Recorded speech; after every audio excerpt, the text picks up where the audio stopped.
आज हम पुस्तक अभिव्यक्ति और माध्यम के बारे में बात करेंगे, जो कक्षा 11वीं के लिए जनसंचार के माध्यम के तहत पढ़ा जाता है। इस अध्याय का नाम है जनसंचार का माध्यम। जनसंचार का जो माध्यम होता है वो उससे संबंधित जितने भी प्रश्न हैं उन प्रश्नों के बारे में हम बात करेंगे। संचार किसे कहते हैं?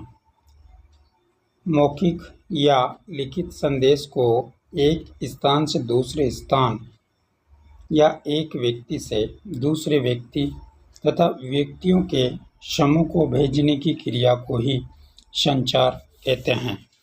संचार माध्यम किसे कहते हैं? संदेश को एक स्थान से दूसरे स्थान तक भेजने के लिए काम आने वाले संसाधन ही संचार माध्यम कहलाते हैं। संचार के कितने तत्व माने जाते हैं?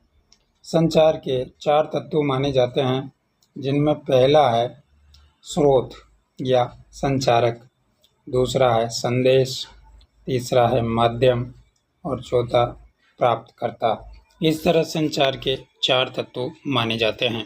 अगला प्रश्न है, फीडबैक से आप क्या समझते हैं? संदेश प्राप्त करने वाले द्वारा संदेश प्राप्ति के बाद जो प्रतिक्रिया व्यक्त की जाती है उसे हम फीडबैक कहते हैं। अगला प्रश्न है, संचारक और प्राप्तकर्ता के मध्य संदेश के प्रसारण में आने वाली बाधा किस नाम से जानी जाती है? उसको हम शोर या नॉइज़ कहते हैं। ये तकनीकी भी हो सकता है और भौतिकी भी हो सकता है।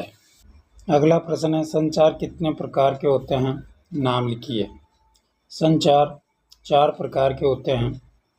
पहला अंतर्वैयक्तिक, जब कोई व्यक्ति अकेला संवाद करता है, जैसे पूजा या इबादत आदि, उसको अंतर्वैयक्तिक संचार कहते हैं।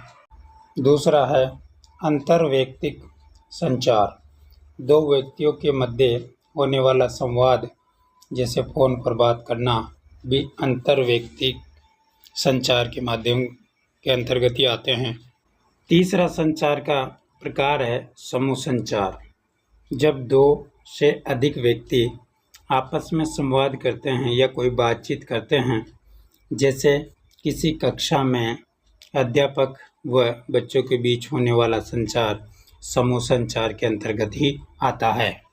चौथा होता है जनसंचार, जब किसी समूह के साथ प्रत्यक्ष संवाद की बजाय किसी तकनीकी या यांत्रिक साधन द्वारा संवाद किया जाता है तो उसे जनसंचार या मास कम्युनिकेशन कहा जाता है। जैसे टीवी, रेडियो, अखबार में प्रसारित होने वाले समाचार या किसी नेता द्वारा जनसभा को संबोधित करना सबसे महत्वपूर्ण प्रकार है जनसंचार का। अगला प्रश्न है, जनसंचार की सबसे मुख्य विशेषता क्या होती है? जनसंचार की सार्वजनिक प्रकृति ही उसकी सबसे प्रमुख विशेषता मानी जाती है। सार्वजनिक प्रकृति। जनसंचार संचार के अन्य प्रकारों से किस प्रकार भिन्न है? संचार के अन्य 3 प्रकार, जैसे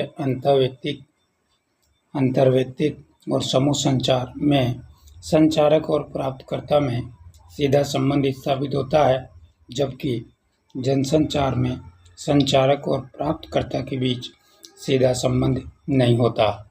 जनसंचार का सबसे बड़ा दोष या सीमा क्या है? उसका एक तरफा या एक पक्षीय होना, ये इसका दोष माना जाता है। किसी समाचार पत्र के द्वारपाल माने जाते हैं। समाचार पत्र के संपादक, सहायक संपादक और उप संपादक उसके द्वारपाल माने जाते हैं।